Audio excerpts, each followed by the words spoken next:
the Comma in Sports Network.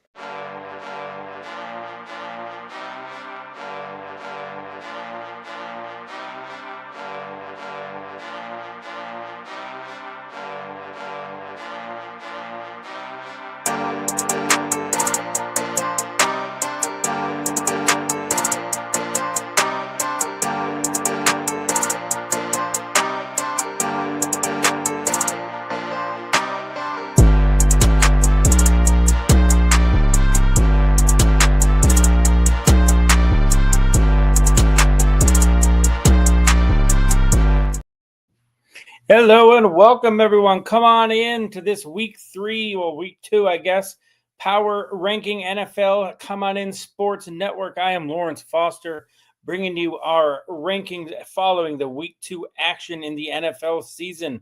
Lots of 2-0 teams, lots of 0-2 teams, lots of 1-1 teams. How do they rise? How do they fall? Do we overreact in week 1? Do we counteract in week 2? Every team will be discussed. Every team will be talked about. Disagree, agree. Obviously, that's what lists are for. Great debate. Keep it clean. Keep it cool. Keep it calm in the chat. Welcome in, everybody. Come on in. We start things right off the bat. Going to the bottom. Vince, it was very good games. NFL is fantastic. We got 32. We're going to start from the bottom, work our way up, and we Come On In Sports Network. We call it our table for 32, so we kind of call this the kiddie table. These first few pages we'll see. We sat the Miami Dolphins at 0-2. Props to them for rebounding after a really awful week 1 performance against the Colts. They were right there, had their chance to win against the Patriots, 2 0-1 teams in that one.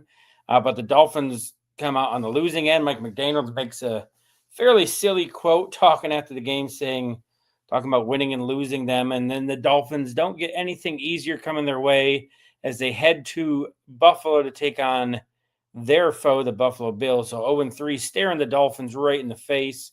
They're at the bottom of our rankings pretty easy, and I think that's fairly universal across the board, no matter which rankings you watch. Coming in at 31, we have the Cleveland Browns 0-2. They kind of showed some life in week 1 against the Bengals. They probably should have won week 1 against the Bengals. But then they kind of remembered, hey, we're the Cleveland Browns, and they just got absolutely boat raced by the Baltimore Ravens. I know it was kind of close for about half, but there was never really any threat of them winning the game. Joe Flacco looked like at his age this week, right?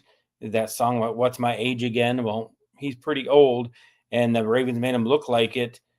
The Ravens had their get-right game against the Browns.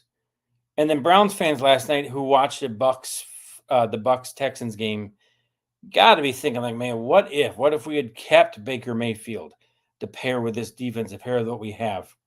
Imagine how good of a team they would be if they had just kept him, not traded for Deshaun Watson, and had Baker running the show. I think they would be a legit contender, but alas, they do not have him. So the Browns come in at 31 in our power ranking. I should say, as we start this is done through accumulation of all of the talent at Come On In Sports. We give our weekly power rankings, and I combine them, take the averages, and that's how we find out who goes where. So, like a team, Miami might have been 31 on somebody else's, like 30 on someone else's board, but the overall average was 32, so that's where they fall. That way, everybody's vote counts, and it gives a pretty accurate idea of how Come On In Sports sees things. So in case this is your first time with us, that's how we do that. Moving on, still at the kiddie table, we have the Tennessee Titans 0-2. If I'm the Titans fan, I am worried about like Cam Ward's health. You see a lot of quarterbacks going down already, veterans, young guys, the line not being able to keep up, not being able to keep pressure off them. And Cam Ward running around for his life. Yes, they're highlights. He's made some highlight reel throws. He made one this week with his touchdown pass, like just running all over the place. But I don't want to see that if I'm a Titans fan. I want to see him in the pocket. I want to see clean protection. Because in the back of my mind, all I'm thinking about is, all right, when's the injury coming? When are we going to have to go back and go to our backup? Because a lot of teams already are, right? McCarthy's already hurt. Purdy's out already. Joe Burrow's out for 3 months at least. We're already seeing that going on. So if I'm a Titans fan, I'm like, I don't want to see that. Jerry G, like I said, man, this is the aggregate of that. So I don't know if you're here, come on in sports. Let me see. I know we're jumping ahead, but the Saints, where do we have them at? Jeremy, Zach had them 1, 2, 3, 4, 5.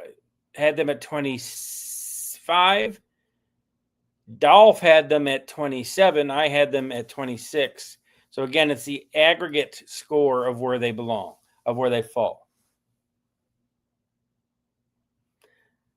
I don't know if you're being excited about that. I might have misread your comment, Jerry. Were you happy they were at 25 saying like, hey, we're not the bottom?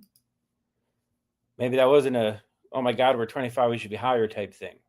Moving on, though, the Carolina Panthers at 29. They showed a little fight against the Cardinals this week. Again, the game started off real ugly after an ugly week 1 loss to the Jags. But they showed some fight. Tech McMillan came out to play. Hunter Renfrow had a couple touchdowns. But my goodness, Leggett just cannot do anything. He had 1 catch for -2 yards on 8 targets. And it's like the Panthers made the trade of Thielen, I think, assuming that, hey, we got Tet, we got Hunter, and now Leggett should be making some moves here and here, but it's not happening. So the Panthers fans who at this point are probably they don't want any part of moral victories, right? But as a non-Panther fan, I can look and be like, all right, they fought back. Let's see if they can stack on the end of that game. And week 3 is like where they hit the ground running. Bryce Young has a wire to wire, whistle to whistle. Started the game, ended the game, good game work. All right, Panthers fans Ken's going to again feel like, man, we got the right guy.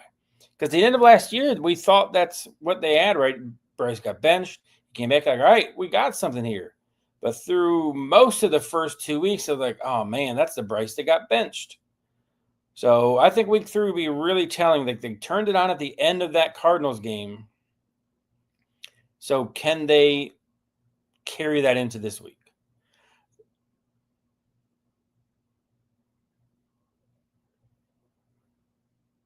Hey, what's going on, Jess? Carolina Panthers aren't doing so well. They're not, but I'm trying to have that silver lining for you, Jess. I'm trying to have that positive, hey, we played well at the end of last week. Maybe we'll carry over to week 3. I'm trying for you. I'm trying. But at 29, it's kind of hard. That's what she said. Chicago Bears 0-2. At 28 in our rankings, I had them lower. The other fellows had them a little bit higher. That's why they're not. That's why where they are. I think aside from that first half against the Vikings and the first drive of each game, like the Bears have looked lost, and I do not think Caleb Williams is a fit for what Ben Johnson wants to do. Clayton's team is the Panthers. All right. Well, I'm thinking there's hope for him, Jess. I'm hoping there's hope for you guys. Panthers fans deserve some good stuff going on. They've had a lot of bad. But back to the Bears. Ben Johnson is and you see it in the first 2 drives of their games. Like they each drive they had to start each of their games, which is scripted, right? That's where you really get the smarts, the intelligence of the coach. 2 touchdown drives. That's the best Caleb Williams looked in both their games. After that, when they get off script, that's when it just falls apart. And I truly think it's because Caleb Williams is not a fit for what Ben Johnson wants to do. Caleb is a kind of like, all right, let's just see what happens. I can make something happen type guy. Ben Johnson needs rhythm. He needs to be like, all right, here, back foot, drops, make the throw, make the read, make the move. And Caleb wants to read, react. He wants to extend plays. And that's good every once in a while. But what for what Ben Johnson wants to do, I don't think it's going to work. And you saw like what Jared Goff did. Like Jared Goff, timing, going. And I think back to this summer when he went out of his way to kind of praise Tyson Bagent. I don't think Caleb Williams lasts till Thanksgiving. Silver lining indeed, Jess. Silver lining indeed. So the Bears are 0-2. I think they should be lower, and I think it's going to get ugly there until Ben Johnson is able to jettison Caleb Williams, who might end up being, he was the first pick in last year's draft. He might end up being the worst quarterback taken in that first round when you think about it. Just, I know Bears fans don't want to hear that. Moving on to the Jets, 0-2. Man, talking about a letdown. In week 1, the Jets were right there with the Steelers. High-scoring game, exciting. Justin Fields had probably his best game as a pro. He was making good passes, good reads, good decisions. He was using his legs when needed. Yes, the defense kind of let old Aaron Rodgers have a bounce-back career, like second half of his career type game. But as a Jets fan, like, oh, man, we'll get our defense figured out.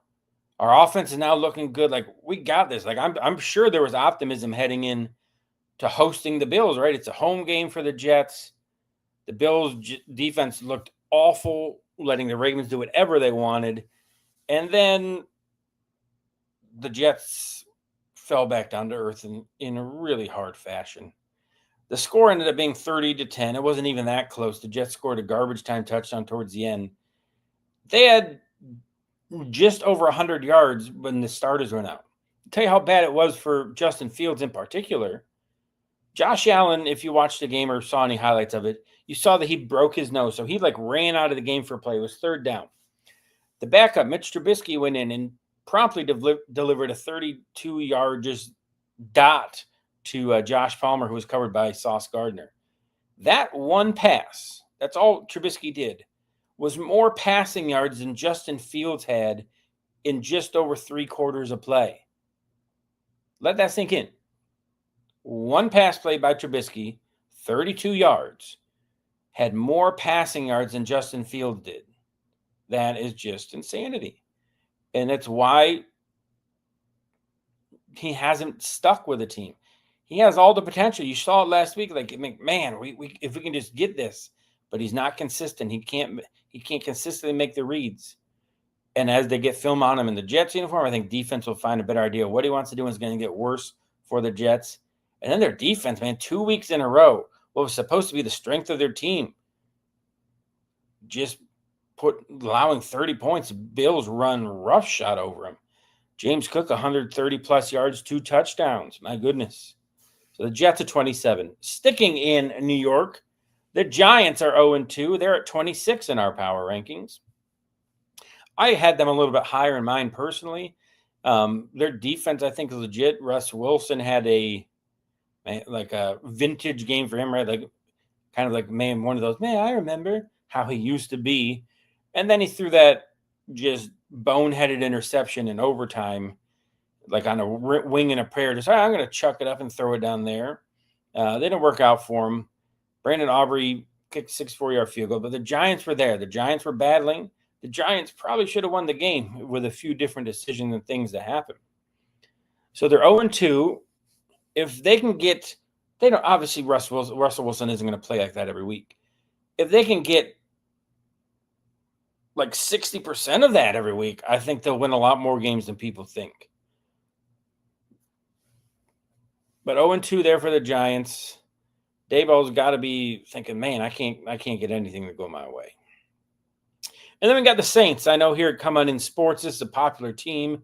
We have a couple shows on them with Zach, with Dolph, Carlos, obviously Saints fans. So Saints come in at 25, 0-2 still. I mean, we're still at the kiddie table here on our NFL Power Rankings. I'm sorry, I just saw this, Jess. What is the issue with his Panthers offense or defense? I like the Panthers defense personally, Jess. I think it's just Bryce Young being able to put games together, full games. You can't just have a quarter and a half. You can't just have a quarter. I mean, and they traded away Adam Thielen, who put him in instead of Leggett, and you got a much more potent, much more dangerous offense. To me, it's just like the development of Bryce Young. He's not there. He's shown flashes, but for where he was drafted, flashes aren't enough at this point. This is year 3. He needs to be more consistent. And I think he has, again, till probably like Thanksgiving. If it's not done, he'll probably be benched, and then he will be gone next year. But thank you for the question, Jess. Giants. I'm sorry. No, we will move on to Saints. Saints. There we are. I'm back. Saints 0-2 showed fight in every game. They were right there with the Niners. Yeah, the Niners were banged up, but still, it's the Niners. They saw CMC. Mac Jones made the playoffs before. The Niners wanted to draft him originally when he came out, and they finally saw it. And Mac Jones kind of reminded people, like, hey, I'm not awful. But the Saints also aren't awful. They've been in both games. They've had like one or two things break their way. They could be easily 2-0. But again, that's what separates the good teams and the wannabes, right? Is those one or two plays. You can see almost every NFL game. Like, man, if this just went that way, like, yeah. But that's what makes the good teams good. They find a way to make those plays go in their way. The ball bounces their way. So the Saints 25. Moving on. We got, if my mouse cooperates, there we go.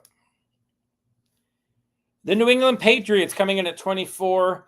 We're getting kind of away from the kiddie table here. This is I'm not quite a kid, I'm not quite an adult. We're at the end of the table type group. New England Patriots 1-1. They bounced back after their week 1 loss to the Raiders with a pretty entertaining, I think, game against the Dolphins. I mean, you had back-to-back return touchdowns. You had the punt return first by the Dolphins, followed by the kickoff return touchdown by the Patriots. Drake May had a couple nice touchdown throws. They went to Miami, which even with Tom Brady, Miami was kind of a house of horrors for them. They always struggled against Miami. Tua had not lost to the Patriots. So New England comes out with a win, 1-1. They got a divisional win. And things looked better than they did in week 1. They had more pop. They had more energy. But again, they're facing the worst team in the league. So, yes, you got to win. Enjoy it. Vrabel's first as a coach of the Patriots.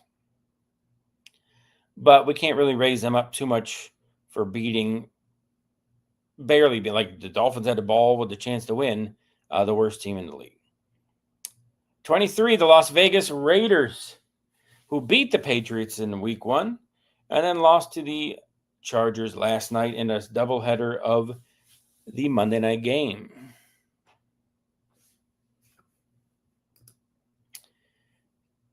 Jess says, seems like his Panthers have been having an issue for the past few years. Always wondered with them. Dallas seems like they were then fell apart again.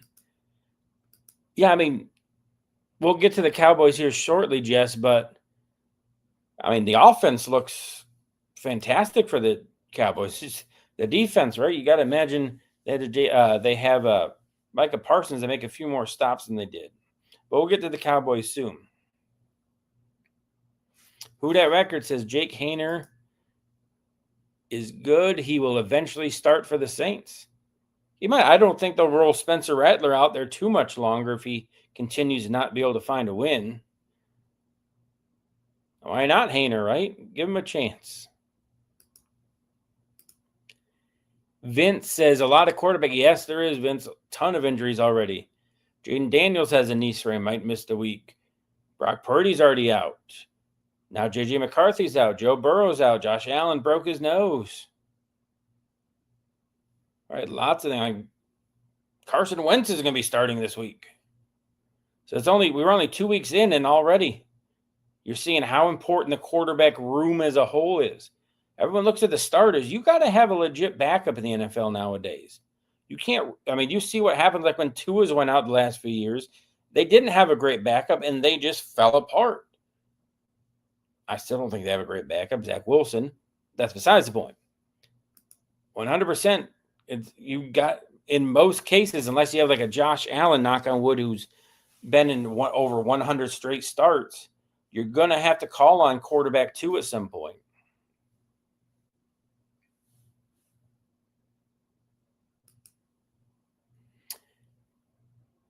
We are just getting them in just 1 second, Jess. We will. The Texans are next. The Raiders, just to finish off thoughts on them.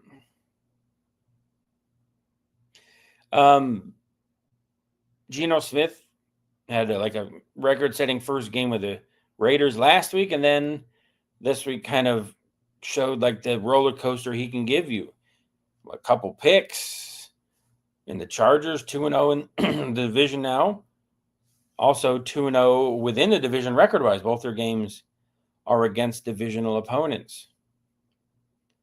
So Chargers have the upper hand there. Raiders, again, and it kind of, I think, a retooling year. They're still going to be competitive. They're going to be there for a wild card at the end of the year. You see what they can become. And you got to remember, it's only the week 2 and with a new regime, a new offense, a lot of new pieces. It's going to take time for them to gel and have that consistency week to week. Real fan, what's going on? The Niners are lucky they went to Mac Jones. Yeah, they wanted Mac Jones when he got during the draft when he was coming out. So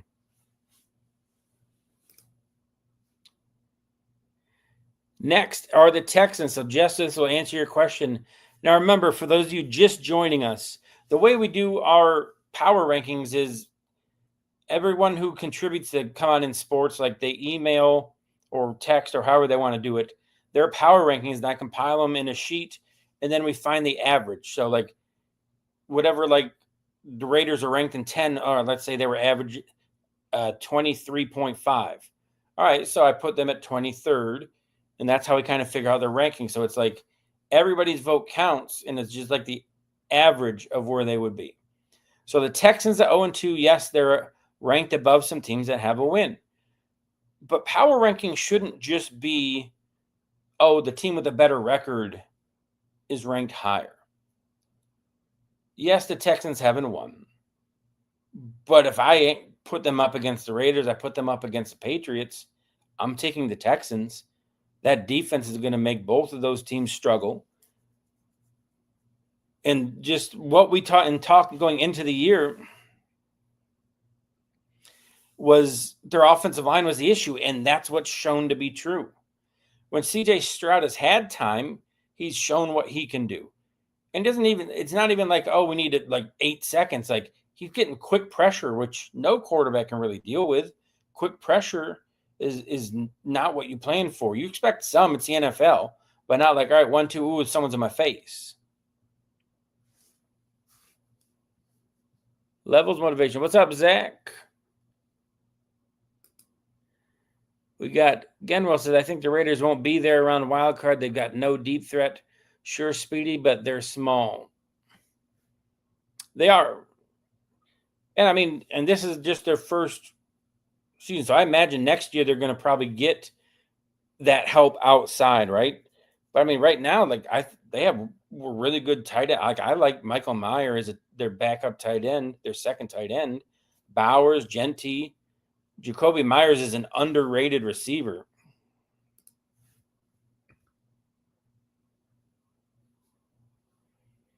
All right, that sounds good. Zach has got us up. He's double screening it. That's true modern man, Zach. The true modern man. And then moving on to the Bengals now. I think we can all understand this one. Yes, they are 2-0. But does anybody think without Joe Burrow that they're a top-tier team? I don't. They've been lucky who they played the first 2 weeks, to be honest with you. If they played a competent team in week 1, they would have lost that one. Luckily for them, they played the Browns. Same with the Jaguars, week 2. They snuck out a win there, but Brian Thomas Jr. dropping a pass that would have probably led to a touchdown. You saw, Jaguars are coming up here soon, but without Burrow, they're a 500 at best team. And that's at best. I don't think their defense isn't as good as it was when Browning came in and played 7 games a few years ago. They've regressed a lot. So if the Bengals have any hope, their defense has to regain that form, and Browning has to take a step forward. And like, he's not going to be Joe Burrow, but maybe be like, if you play 10 games, be 6-4, be 7-3. But that's why the Bengals are there, even though they are 2-0. And that's going to be a good topic, who dat is I think that will be a topic in our show Sunday in our pregame show of who are the 0-2 teams with the best chance to make the playoffs? Who are the 2-0 teams that have the best chance to miss the playoffs? But we will see. Moving on, we got the Minnesota Vikings next, 1-1. And if you erase the fourth quarter from their week 1 game against the Bears, J.J. McCarthy has looked just completely lost. And again, it's his first 2 games in the NFL. That's generally how rookies are going to look. And he's a redshirt rookie, let's call it that. To take some of the college terms there. But they just, like the offensive line, yes, I know they're down linemen. That's a big part.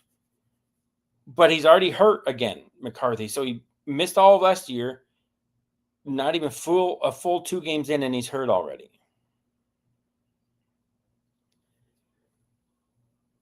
So they're not there. Aaron Jones got put on IR today. They're still missing Jordan Addison from suspension. So the Vikings, with McCarthy, they're going to have to go through the growing pains. Now they're going to have Carson Wentz playing for probably a few weeks. So it's hard to put them any higher than that because they are just 1 quarter away from being 0-2 and looking really bad through 8 quarters. That one fantastic quarter bailed them out and got them a win. And then the Jaguars. A lot of people are like, oh, man, like myself included, I'm like, all right, the Jaguars might have found something. They trounced the Panthers, who everyone thought was going to be kind of one of those, all right, teams. And then you kind of started to see, is there infighting already, right? You saw Cohen and kind of Trevor Lawrence kind of yelling at the sideline and Trevor Lawrence on the field, like waving him off. They, of course, brushed it off in the post game after, but where there's smoke, there's fire, right? And Trevor Lawrence has not lived up to his billing, not lived up to his contract, which they gave him. He's been through coaches. Like everyone thought Peterson and him were going to be the Super Bowl dream matchup. And Trevor Lawrence, again, is looking like a mid quarterback, being paid like a top quarterback.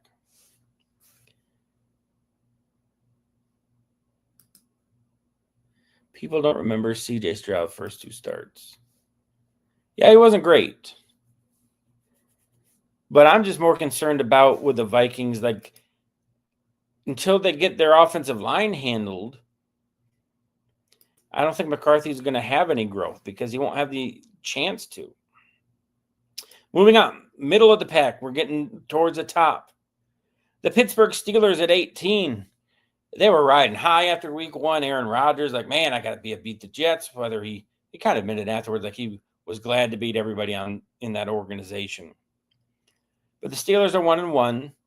One of the biggest boneheaded plays of the season so far is that kickoff that the running back Jones, I think his last name was, just let bounce over his head, go into the end zone, just sit there, and then the Seahawks just smartly, intelligently picked it up for not picked up, they kind of fell on it for a touchdown to kind of turn the whole tide of that game. And what's up with the Steelers defense? Think of all the money and resources that they put into that side of the ball. And they made Justin Fields look fantastic. And then last week, the Seahawks at home could barely muster any sort of offensive point production. And then they go on the road to face the Steelers, and all of a sudden, Darnold looks like he did last year. If I'm the Steelers, I am really concerned about how the defense is playing. Because they haven't even played the Ravens yet. They haven't even played any of the upper tier, even mid-tier offenses. So yes, the week 1 win was great. But where does it go from here? Does the defense find its groove? Does it find itself? Is Aaron Rodgers going to eventually end up losing his mind like he did with the Jets and just is fed up with what's going on? Speaking of the injuries, you have to wonder if he wishes he would have waited. Because imagine right now, J.J. McCarthy's hurt. Aaron Rodgers is a free agent. You're telling me the Vikings wouldn't be all over Aaron Rodgers going to the Vikings? You're telling me Rodgers wouldn't want to go to the Vikings? So he should have went on one or two more darkness retreats, I think, and waited for the inevitable injuries to start piling up, and then he can cherry pick the spot he wants to go. So instead of playing the Bengals, I mean, who thought they would have had Joe Burrow, the Ravens, and being in a really tough AFC quarterback-wise, you could have been on the Vikings. But that's neither here and there. There's something to think about. I was thinking about the other day. And, oh my goodness, this one's probably going to get people up in arms. The Kansas City Chiefs are not even ranked in the top half of the league here at Come On In Sports. I had them higher. Others did not. And I can understand the argument. If you ignore the past and just look at this season, what are the Chiefs? What do they do really well, especially on offense? Not much. They are I remember what they used to be like watching Tyreek, watching what they were a fun team to watch. Even as the Bills were like, all right, they're fun to watch. I'll watch them play. These first 2 weeks of the year, they don't look fun. They are not fun. And I think they deservedly are kind of where they belong here in these power rankings. In our pregame show Sunday, I said, like, I had no rhyme or reason. I just like, all right, man, I can't picture Patrick Mahomes, Andy Reid, Chris Jones, Steve Spagnuolo losing 3 in a row and being 0-2. I'm like, I picked them just because I'm like, they're the Chiefs. They are who they are. But I think myself and others got to move on from that mindset. Yeah, and exactly, Zach. Like, Zach obviously voted at the power rankings. And he says, yeah, I was going back and forth putting them higher, but I felt like it was a disservice. And that's exactly right, Zach. It is a disservice. Because every team above them has showed more. They have showed more. Now, earlier Jess had talked about like who are the 0-2 teams. I still think the Chiefs are going to make the playoffs, especially when you look, thankfully, Denver lost one they probably shouldn't have to the Colts. But as of right now, they're not in the top half of the league, and I don't think we can argue that. Sorry, Coach Rock, if you're going to watch this or hear this or listen to it later. I'm sure somebody will tell you. But remember, I'm just the face and voice here. This is Come On In Sports Power Rankings. Jess says, what does Kansas City do the best right now? They lose. Yeah, they're 0-2. They've lost 3 in a row. Moving on to the top half of the league now. We got the Colts 2-0. They're fun to watch. Jonathan Taylor is back to the form that gave him the contract and made him a top running back in the league. And as somebody who loves the running game, I love watching Jonathan Taylor run, except when he plays the Bills. I hope he does terrible. Danny Dimes, 2-0. Giving the Colts what they need. Not like, don't call him a game manager. But he's able to give the Colts he is a perfect fit. He is a perfect fit, like Huda said. It's exactly what the Colts needed at this time in their franchise. Right? And you're starting to see like Alec Pierce looking like a legit player, right? Now they has a quarterback to third ball. Michael Pittman, we already knew. And Warren, their rookie tight end, my goodness. When you go last year to Bowers, now to this, like you're seeing rookie tight ends have a huge impact on things. And Warren, again, looks like he's right in that mold of Bowers where he's going to be right there for the rookie of the year. So the Colts 2-0, 2 impressive wins. A little bit lucky, but as Sean Payton said, he probably shouldn't have had the kick block call on. Leverage is a real penalty. It was a real call. It's not like it was a botched thing by the officials. And then they took advantage of the mistake. They still had to make the field goal.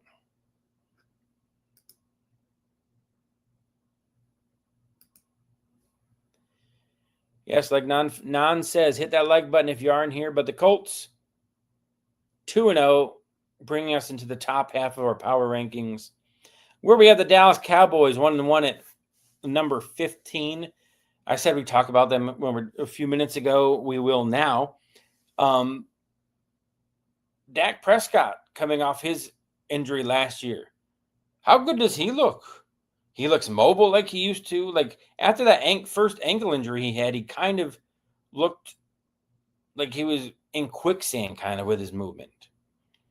But now Dak has that movement back, and he even talked about it after the game. Like that's kind of a part of who he is, and he's glad to have it back.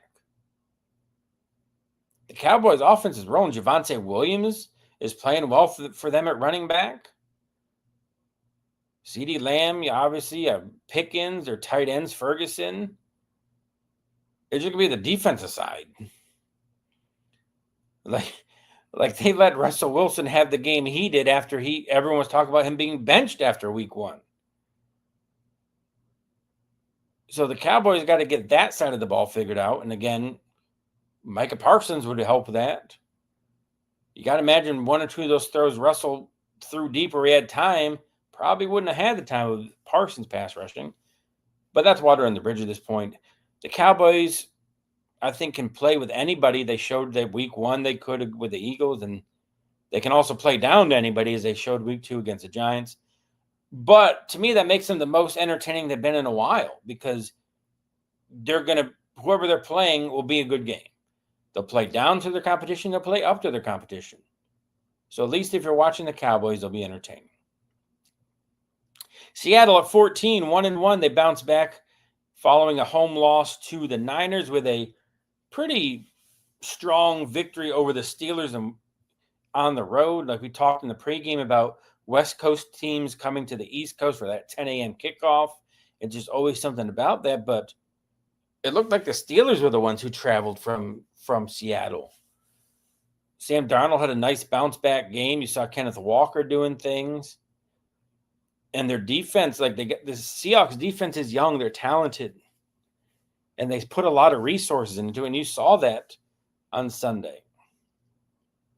And in the NFC West, I mean, the Seahawks are right there with them. The Niners, obviously, where they played week 1 are right there. So the Seahawks are 1-1. They're there for the division. They just can Sam Darnold play more games like this week as opposed to week 1? That's the question. And that was a question coming into the year. Like, which Sam Darnold were you going to get? Were you getting the Minnesota Viking version? Were you getting the Jets, Panther, Niner version? And through the first 2 weeks, we don't know because you kind of saw the Jet version in week 1, and you saw a little bit more of that Viking version in week 2. So you really can't answer that question yet. I think the next few weeks will be very telling because now teams will have started to get like film and trends. And if you ever kind of dive into the NFL, you know that they study film and look at things over a 4-game stretch. So they're getting to that point now where they'll have a pretty good book on Darnold and what they want to do on offense. So I think that's when you really see which version of Sam we're going to get. But the Seahawks coming in at 14, they're going to be slightly behind another division foe, the Arizona Cardinals, who are 2-0. Again, the Cardinals have played 2 inferior teams with the Saints and the Panthers the first 2 weeks. They've got wins. That's all that matters, right, is, hey, get that win. But if I'm a Cardinals fan, I want them to put things away. I want them to close games out. They let the Panthers hang around and come back. The Saints were right there with them week 1. If I'm a Cardinals fan, the next step is when you play those teams, you put them away and you get the fourth quarter to kind of rest people, kind of like what Buffalo did against the Jets, what the Ravens did against the Browns. When those upper echelon teams play the weaker teams, you should expect and want that kind of comfortable, easy win that doesn't create gray hairs for you. And the Cardinals, I mean, through 2 weeks kind of haven't. So if I'm a Cardinals fan, that's what I want in the next 4 to 5 games is let's kind of, when we have a game in hand, don't let teams hang around because eventually that's going to bite you in the butt. The Cardinals, 13, 2-0. Moving on, we're getting into our top 10 now, top 12 teams. The Commanders, 1-1. They did not look fantastic week 1 against the Titans. I mean, it's the Giants. I'm sorry, the Giants. The Giants' defense held Jaden Daniels in check. And the Packers in week 2 held Jaden Daniels in check. And he kind of has a knee sprain now. So the 12 isn't terrible. That's still a playoff caliber team. But there's legitimate questions about that team now. And the sophomore slump for quarterbacks, which there's enough history to show you it's kind of a real thing. Teams have spent off seasons looking at you, as opposed to during the season, you only got a week. So they've had all off season, especially like in division, like to start putting together plans to stop you. So the question is, can Jaden Daniels find that second pitch, right? If we go to baseball term, and be able to kind of turn things around and take those scouting reports and be like, no, this isn't true, and then give them something else to munch on. That's where you take the next step. Once they get the book on you, can you rewrite it? And he will eventually. I think he's too talented. But he also needs to start watching out because he had some bumps and bruises last year. He's going to already possibly have one this week where Marcus Mariota comes in. So the Commanders at 12. The Denver Broncos, who, man, you feel like they got to be 2-0. But, again, they had that late game penalty. They had the turnovers. Bo Nix played better than he did in week 1. The coaching has been bad. Zach, is that in reference to the Commanders? You think the coaching has been bad? Yes. Yep. Yeah, I mean, that's the thing too, right? They have the book on what Dan Quinn wants to do now. So 100%, Zach. I agree. But the Broncos, 1-1.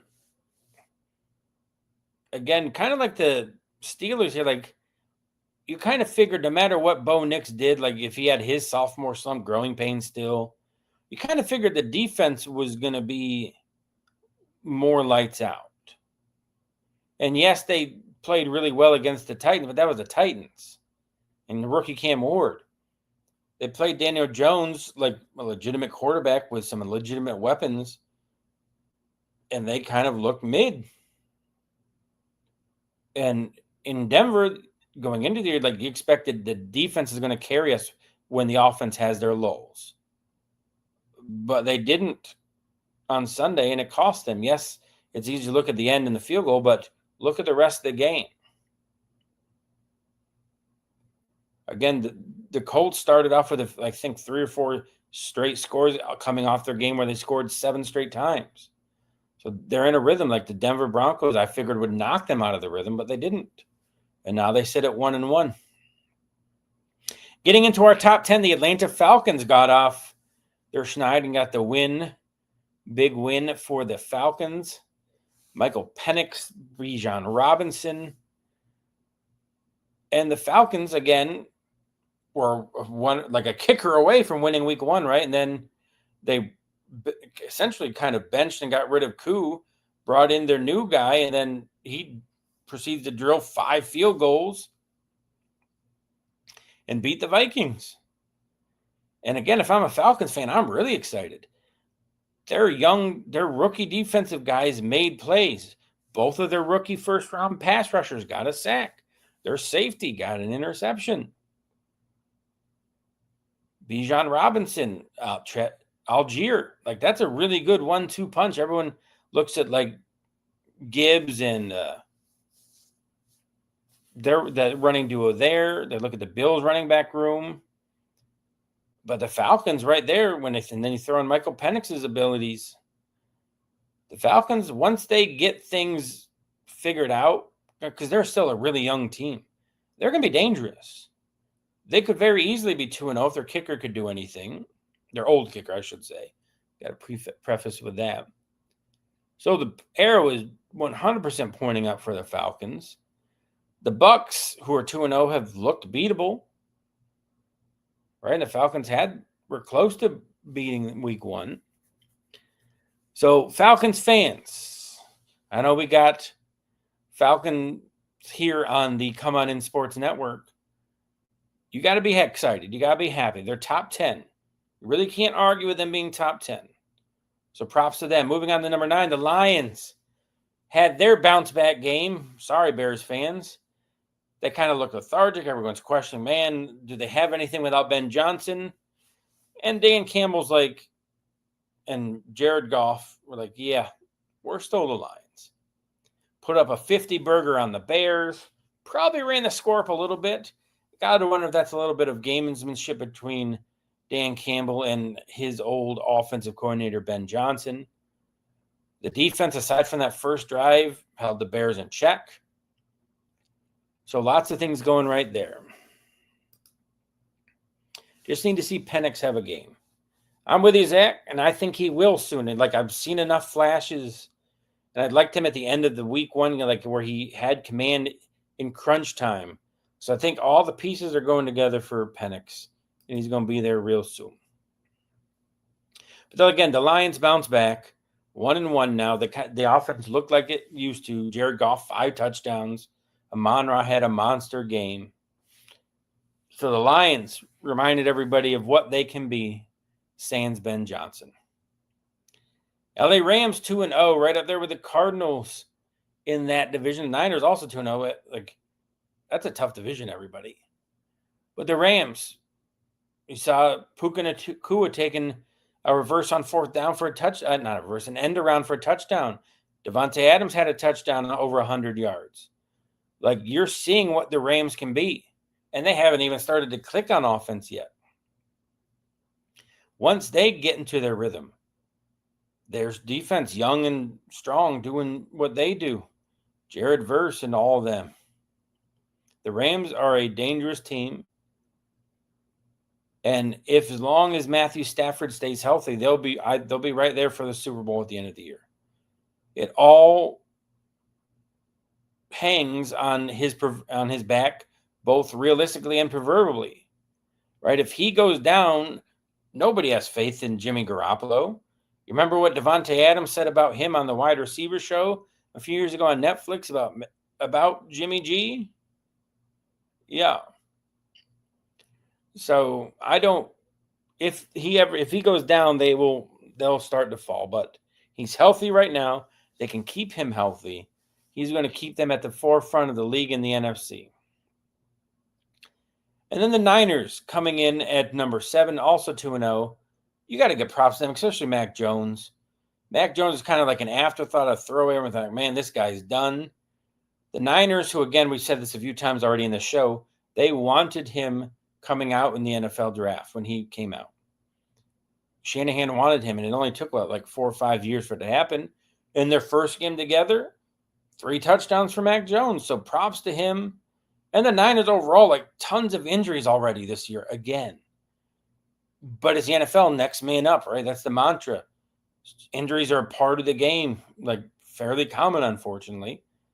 But the Niners didn't whine or complain. They did their job and come out with another win.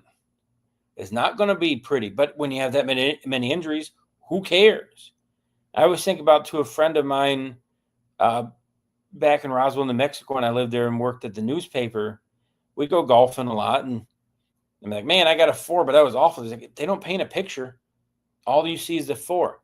So all you see, Niners fans, is the win. They're 2-0. Who cares how it looks?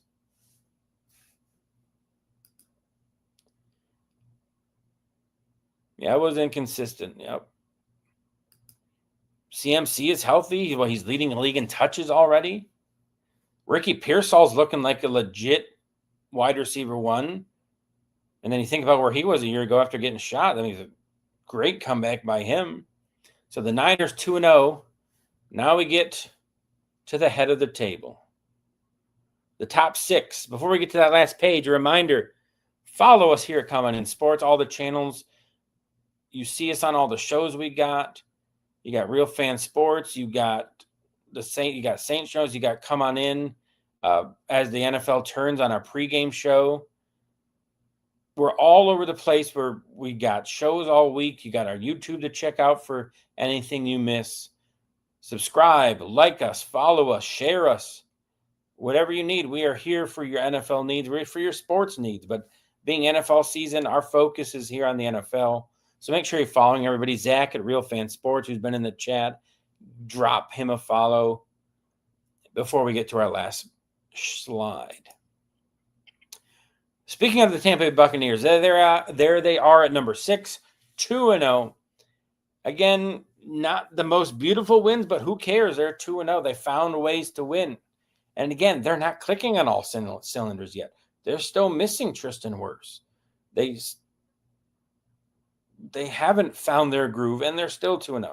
And that's what really good teams want. Like, who cares how it looks? Find a way to get the win. So the Bucs, who have owned that division, are in control of the division once again. And really, I don't see them falling back to the pack as long as, again, health is always the caveat to all those things. But Baker and Bucky Irving, you saw Rachaad White come in and make plays yesterday. So if they can get a 1-2 punch in the backfield, Emeka Egbuka looking like he has, imagine when they get Godwin back, a 3-wide receiver set of Mike Evans, Egbuka, and Godwin pairing with Cade Otton and one of the running backs. My goodness. And then the defense, although they did lose Kalijah Cansey, he tore his pec. He's a really key piece to that defense. And he's out for the season, obviously, with the torn pec. So that bears watching. But as it sits right now, the Tampa Bay Buccaneers are ranked in 6 in the come on in table for 32 NFL Week 2 power rankings. Number 5, we have the LA Chargers 2-0. Again, just because the Ravens have lost one record doesn't mean a team is better. The Chargers have looked good. The Chargers have 2 divisional wins. You're seeing Quentin Johnson kind of start to be who they thought they were when they drafted him. He made another big play down the field and caught the ball. I mean, surprise, surprise. They got their running game going. Khalil Mack got hurt. And again, with losing Joey Bosa, that bears watching. But this is a team in Jim Harbaugh's eyes. Like in his vision, this is what he wanted. They run the ball. They have a quarterback can do play action. Herbert's using his legs this year. Receivers have stepped up. I mean, Ladd McConkey, Keenan Allen's back making plays. And if Quentin Johnson can continue his resurgence, now what was probably considered a weakness before week 1, I mean, they decided Keenan Allen late when they only had Ladd, that's now becoming a strength for them. So the Chargers sit atop their division 2-0. Chiefs 0-2. I'm sure people in the AFC West love that. The Ravens 1-1, number 4. I had them higher. It's hard to put them ahead of the other 3, but I had them ahead of the Bills personally, just because, just like I said, that one quarter for McCarthy kind of overshadows the rest of what he's done. That insane comeback by the Bills overshadows that. For 55 minutes, the Ravens were clearly the better team. Yes, they won the game, the Bills did, and I'm a Bills fan, so yay, I'm happy. But if we played again this week, I would not think the Bills would win. The Ravens just, they seem to have it all, right? I mean, they have some questions in their secondary, especially Jair Alexander has not played well for them. And he didn't play this week after kind of getting torched in week 1. But for most of it, like the Ravens have just top to bottom fantastic roster. If anybody listens to Sirius NFL Radio, I listen to Moving the Chains, and during the summer, they do a position-by-position score and ranking. And the Ravens, in every single positional group, were top 5. Quarterback, running back, wide receiver, offensive line, defensive line. They were just top 5 in everything. And they, I think, are the most talented team in the league. And for them, this doesn't matter. All that matters for the Ravens, for pretty much all the teams you see on this board right now, is what happens in January and February. This is all get things worked out, get healthy, stay healthy. But our season really starts end of December, January. So the Ravens coming in 4. The Bills, my Bills, 3-0. props to them for having a bounce back game. They didn't let the energy hold them back. Like, I was worried about a letdown, like emotionally, physically. They had that just emotional Sunday night comeback. So I was like, oh man, this is a perfect spot for a letdown. But they didn't let it happen. They dominated in every facet of the game. Josh Allen didn't even have a really great game, and they still won by 20. James Cook showed that he deserved the contract extension he got as one of the best backs in the league. Just, he is so smooth, so explosive. And once he gets the, like, nobody catches him in the open field. He just, it's one of those, like, he's more quick than fast, right? He just so smooth with his cuts and his movement, and that's in between the tackles. The defense, which has just got absolutely shredded, bounced back in a big way too. Yes, the Jets offense is not great, but again, in week 1, they looked fantastic. They held them, aside from the last garbage time drive, which led to a touchdown.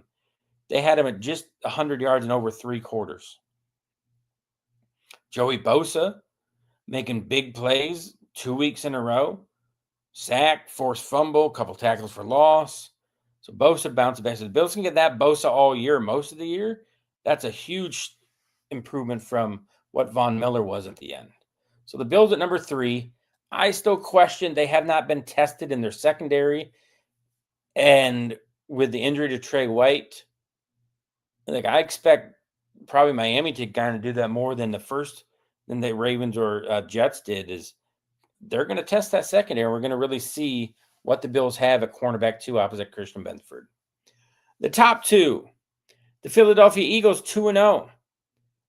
I talked earlier about the Chiefs.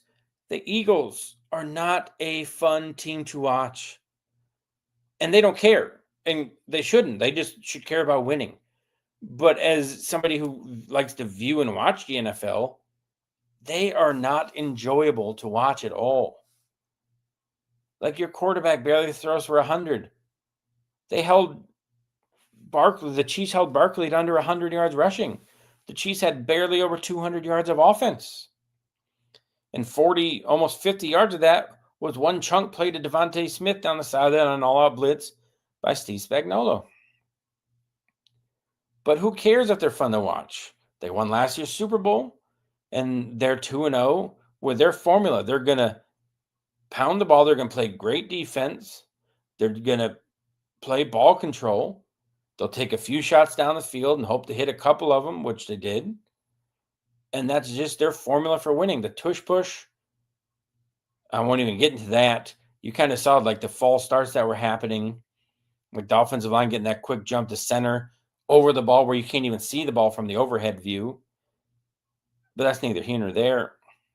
You saw Adam Schefter say that the Eagles won that game against the Chiefs in March when the tush push wasn't banned. But I won't go there. The Eagles have found something they do really well, better than anyone in the league. And when it's time to use it, they use it. Why wouldn't you? If it's legal, do it until they either turn it illegal or they figure out a way to stop it. Otherwise, 31 other teams wish that they were consistent and could do that like they do to always get that yard, which the Eagles do. Closing it out, the top team, this is the same top 3 as it was, as top 4 actually, as last week. The Green Bay Packers, who through 2 weeks look like an absolute juggernaut. They have everything on defense now. They got Micah Parsons. They have that pass rusher they sorely needed, which makes everyone else on the defensive line better. And everybody knows once the defensive line is getting consistent pressure, now the secondary looks better. And then on offense, obviously, you had Jordan Love doing what he does. Josh Jacobs, still a beast. They have all those wide receiver weapons, even with the injuries like Romeo Doubs breaking his collarbone or shoulder. Oh, they still got Golden. They still got Reed. They still got their weapons on offense. So the only thing that, like, the Packers haven't played on the road, and Zach brought that up in our show on Sunday, in our pregame show. The Packers haven't played on the road, so how are they going to do there? And do they become complacent? Like, do they have that energy, have that thirst to be the best every week?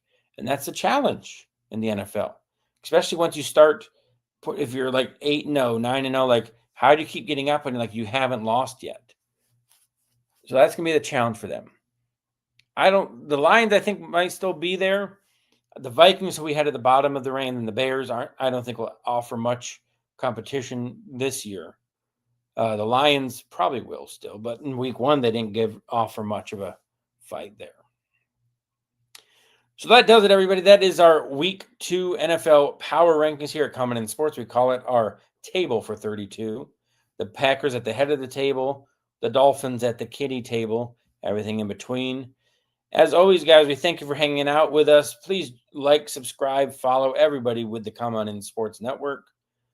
I am Lawrence Foster saying, come on in, everybody. Have a great night. We'll see you next week.